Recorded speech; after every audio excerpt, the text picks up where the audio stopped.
Alrighty, so now I've got the rough shape of my map laid out. I feel confident and comfortable with what's going on here.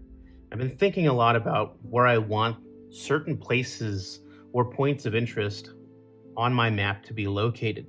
And so a couple of years back, I actually made a very rough version of this, and you can tell that this one's a tiny bit different, but most of the ideas are still going to be the same. And so I'm going to use this as kind of a rough reference, but if you don't have anything like this to use, feel free to just have fun exploring what happens as you start to create the look of your world.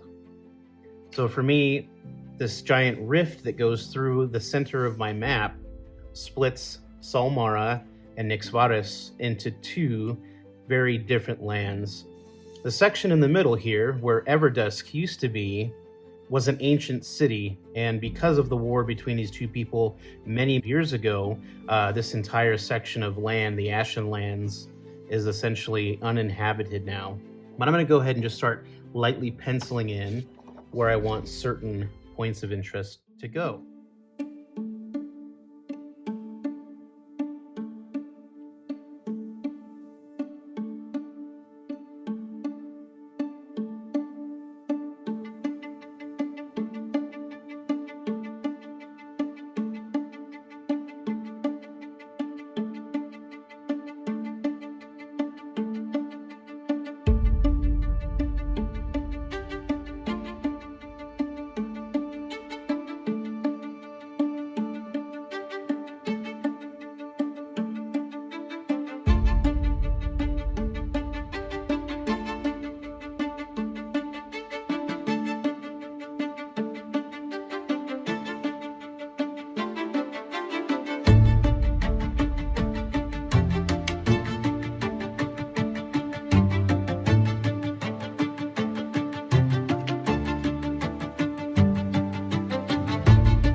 Alrighty, so I'm finishing up putting up the last couple points of interest here in my world, and the next phase is to start putting in the different types of lands, and for that I'm just using these really simple symbols.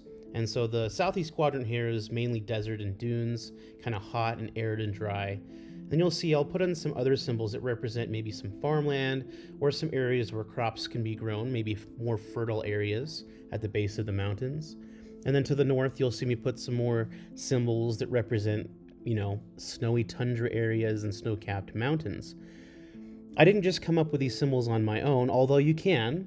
In fact, I've linked down below some references where you can go to learn different types of symbols that you can use in your map, or, like I said, you can feel free to put in your own designs if you'd like.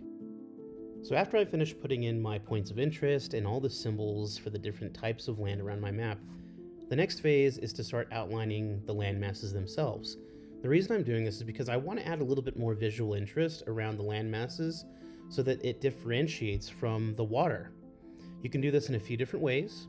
I'm using kind of this broken line that's following the contours and the shapes, but there's lots of different ways you can do this.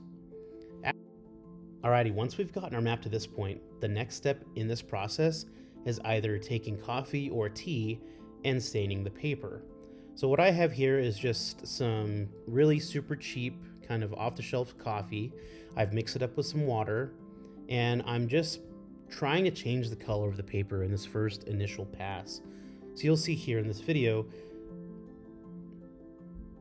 so you can see as I'm taking these very liberal brush strokes, again, I'm just trying to change the color of the paper, trying to make it a little bit more interesting than just this plain white sketchbook. My strokes aren't very heavy. I'm taking the coffee and just kind of freely putting it on the paper. After this step, I'm gonna let this dry completely before I go on to do anything else. After the first pass is finished, I'm going to concentrate my coffee a little bit more and come back with a smaller brush. You'll see here that I'm starting to indicate where the areas of water are in my world because I want those to be darker.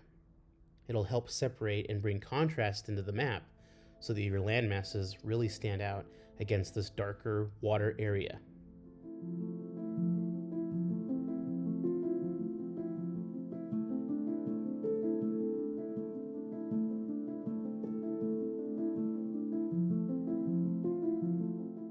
One of my favorite things about this process is that it's really up to you on how far you want to go. Here, I've only pushed my values of the water a couple shades darker than my land masses, but if you'd like, you can take it as dark as you want. It's going to bring more contrast in your world and help those land areas stand out so that when your viewers take a look at your map, it's very easy to understand and know what they're looking at. After I finish doing this part of the process, it's pretty much time to show you the final reveal.